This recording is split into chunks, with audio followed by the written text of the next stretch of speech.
Exercise 3.2 इसका question number second है। On comparing the ratio A1A2 B1 B2 C1 C2 find out whether lines are representing the following pair of lines equation of the at a point parallel consist. तो ये वाली चीज़ें कहाँ से मिलेगी हमें? देखो ये टेबल है हमारे पास। इस टेबल में ये दे रखा है A1/A2 not equal to B1/B2 होगा तो वो कैसी लाइन होगी? Intersecting lines. Exactly one solution. जो लाइंस तो कैसी होंगी? ये होंगी। और सॉल्यूशन कैसा होगा? ये होगा। तो लाइंस कैसी होंगी इसके बारे में तो ये बताएगा, और सॉल्यूशन कैसा होगा उसके बारे में ये बताएगा। तो ये यहाँ से आपने जनरल फॉर्म पढ़ी थी इस चैप्टर को करने से पहले। ax plus b y plus c, ये हमने इसकी चैप्टर को करने से पहले इसकी एक जनरल फॉर्म पढ़ी थी। और अगर ये तीनों बराबर हैं तो ये कैसी लाइन होती है? कंसिस्ट लाइन होती है। और इसका इनफाइनाइट मैनी सॉल्यूशन, बहुत सारे सॉल्यूशन कर सकते हैं। अगर लाइन आपस में प्रतिच्छेद करती हैं, इंटरसेक्ट करती हैं, तो एक ही बिंदु पे प्रतिच्छेद करेंगे, इंटरसेक्ट करेंगे, और उसका एग्जैक्टली वन सॉल्यूशन, एक ही सॉल्यूशन होगा। जैसे हमने वो क्वेश्चन किया था, फर्स्ट क्वेश्चन में किया था, ग्राफ अगर टच कर रहा था तो वो क्या था? उसका एक ही सॉल्यूशन था। और अगर कंसिस्ट लाइन होंगी, संपाती लाइन होंगी, तो उसके कितने सॉल्यूशन होंगे? Many solution. उस इक्वेशन के बहुत सारे सॉल्यूशन हो सकते हैं। और अगर दो लाइनें आपस में पैरेलल होंगी, जैसे ये दोनों लाइन आपस में पैरेलल होंगी, तो क्या इसका कोई सॉल्यूशन होगा? एक्स वाई का मान हम निकाल सकते हैं, इससे कोई मान नहीं निकल सकता, नो सॉल्यूशन। तो इसी का आंसर हमें यहाँ पे देना है कि वे पैरेलल है, कंसिस्ट है, या फिर एट ए पॉइंट है, कि ये वाला है, एग्जैक्टली वन सॉल्यूशन है, ये हमें बताना है। तो देखो, कंपेयरिंग, फर्स्ट पार्ट कर रहे हैं, comparing these equations with a1x plus b1y plus c1, यहाँ लिख देता हूँ a1x plus b1y plus C1 is equal to 0। And दूसरे हम कंपेयर करते हैं, क्योंकि लाइन हमारे पास अब क्या है? इक्वेशन दो हैं। दूसरी इक्वेशन को a1x plus a2x plus b2y plus C2 is equal to में 0। और हिंदी में लिखना चाहो तो समीकरण एक और समीकरण दो, समीकरण एक और दो को a1x plus b1y plus C1 is equal to में 0 और a2x plus b2y plus C2 is equal to 0 से क्या करना? हमें कंपेयर करना, मतलब तुलना करने पर, तुलना करने पर क्या करनी है हमें? तुलना करने पर, तुलना करने पर। तो देखो अब हमारे पास हेयर, यहाँ यहाँ जो हमारे पास है a1, ये जो पहली इक्वेशन है वो इससे कंपेयर करनी है, a1x प्लस b1y। तो a1 की वैल्यू कितनी है? जो x के आगे जो वैल्यू है 5। a2 b1 की वैल्यू कितनी है? जो y के आगे जो वैल्यू है माइनस का 4। और c1 की वैल्यू कितनी है? ये जो 8 है। ऐसे ही a2 की वैल्यू कितनी है? x के आगे 7 और b2 की वैल्यू 6 और c2 की वैल्यू -9। तो ये हो गया। तो ये लिखने के बाद अब यहाँ से अगर हम बनाएं a1/a2 is equal to b1/b2 is equal to c1/c2, इसमें रखें वैल्यू। तो a1/a2 क्या है हमारे पास? 5/7 इज इक्वल टू में -4/6 इज इक्वल टू में 8/-9। तो इसको कैंसिल कर सकते हैं हम, 2/3, ये अब कैंसिल होंगे नहीं। तो देखो ये हमारे पास तीनों नॉट इक्वल है। अगर तीनों इक्वल ना है तो देखो, अगर a1/a2 not equal to b1/b2 है तो कैसा सॉल्यूशन है उसका? केवल वन सॉल्यूशन है। और कैसी लाइन है? प्रतिच्छेदक लाइन है, इंटरसेक्टिंग लाइन है। तो लिख सकते हैं these lines, these linear equations. Linear क्यों कह रहे हैं? क्योंकि जिसकी पावर 1 होती है वो लीनियर होती हैं। Equations are intersecting each other, एक दूसरे को इंटरसेक्ट कर रही हैं, intersecting each other at one point, एक पॉइंट पे, and these have only one solution. तो हम इसका क्या कह सकते हैं, एक ही सॉल्यूशन है।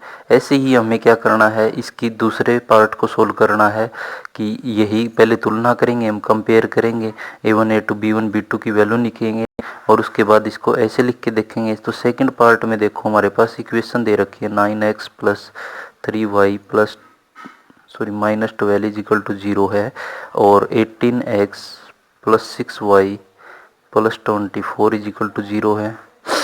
तो देखो यहाँ से अब हमारे पास सीधी आप तुलना वगैरह लिख करके ये काम पूरा करने के बाद A1 upon A2 is equal to B1 upon B2 is equal to C1 upon C2। तो देखो यहाँ से A1 की वैल्यू 9 अपॉन में 18, इसकी वैल्यू 3 अपॉन में 6 और इसकी वैल्यू माइनस 12 अपॉन में 24। तो यहाँ से अगर हम तुलना करें 9 टू जा 3 टू जा पे और 12 टू जा पे, तो 1/2 इज इक्वल टू में ये आ जाएगा 1/2 और इज इक्वल टू में -1/2। तो ये इक्वल नहीं है, बाकी सारे इक्वल हैं। तो अगर दो इक्वल हैं और एक इक्वल नहीं है तो कैसी इक्वेशन होती है, तो एक पैरेलल लाइंस होती हैं और उसका कोई हल नहीं, नो सॉल्यूशन। तो ऐसे ही these linear equation are consist parallel line, कैसी लाइन है, पैरेलल लाइन है, each other parallel line and these lines are parallel lines at कितने पॉइंट पे, कोई हल नहीं है, हैव नो सॉल्यूशन, इसका कोई सॉल्यूशन नहीं है। तो इसके बाद देखते हैं हम question number 3 on comparing the, इसी प्रकार कंपेयर करना है और 3 पार्ट दे रखे और हमें क्या बताना है, linear pair equations are consist और इनकंसिस्ट, कंसिस्ट और इनकंसिस्ट बताना है। अब ये क्या चीज़ है, अगर हम बात करें, देखो कंसिडेंट ये दे रखा था लेकिन कंसिस्ट और इनकंसिस्ट बताना है। अगर हमारे पास जिसका एक सॉल्यूशन हो या फिर मैनी सॉल्यूशन है, तो ये दोनों, तो अगर ये सॉल्यूशन बनते हैं तो होती है कंसिस्ट, और अगर नो सॉल्यूशन वाले अगर आ जाता है तो वो होता है इनकंसिस्ट। इनकंसिस्ट में तो क्या हो जाएगा, हमारे पास नो सॉल्यूशन वाला आएगा।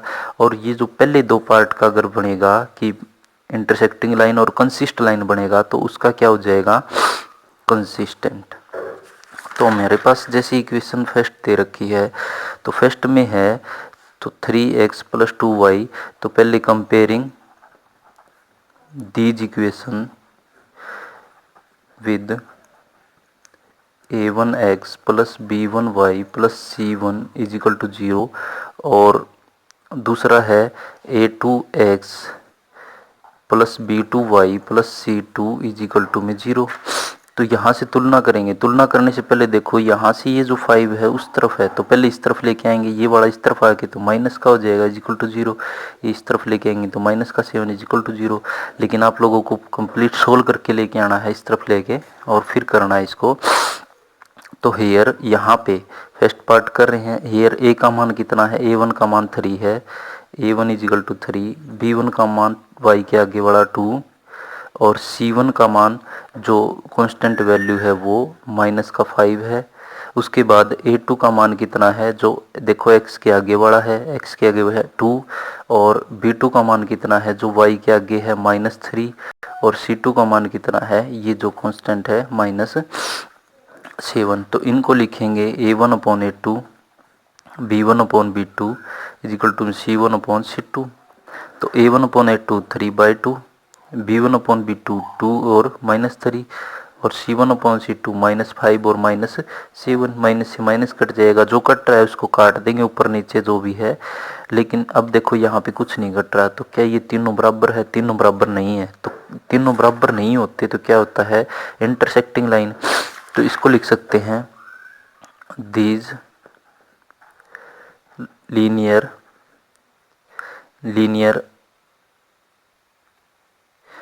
these linear equations intersecting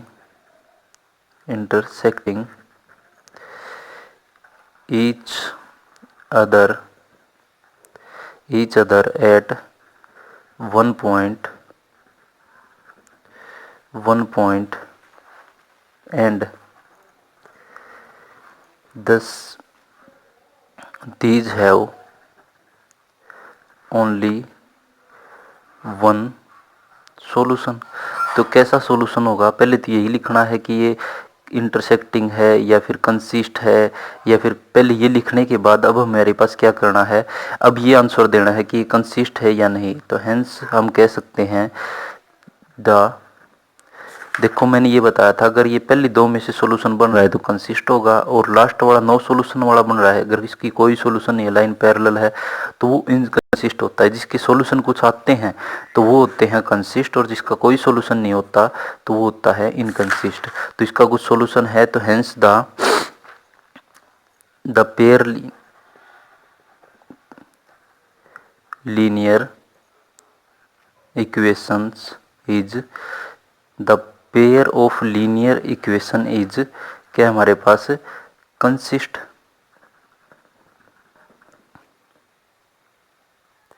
कैसी है, कंसिडेंट। तो ये आ गया कंसिडेंट। और ऐसे ही आपके पास ये वाला पार्ट दे रखा है कि जैसे दे रखा है 2x, अगर सीधा मैं तुलना करूँ a1/a2 इजिकल टू में b1/b2 इजिकल टू में c1/c2, तो यहाँ से वैल्यू है 2 और 4, यहाँ लिख देता हूँ मैं 2 4 इजिकल टू में b1/b2 की वैल्यू है 3 और -3 और -6, और इसकी वैल्यू लिख देते हैं, ये वाला इस तरफ आके दोनों माइनस के हो जाएंगे, इजिकल टू 0। तो यहाँ से -8 और -9, माइनस से माइनस कैंसिल, ये माइनस से माइनस, 3 1 जा 3, 3 2 जा 6, 2 1 जा 2, 2 2 जा 4। तो यहाँ से आ जाएगा 1/2 is equal to 1/2 not equal to 8/9। तो ये कैसी सॉल्यूशन बन रहा है, देखो यहाँ से अगर हमारे पास देखे तीसरी वाला, तो ये कैसी बन रही है हमारे पास, तो हम लिख देंगे दीज लीनियर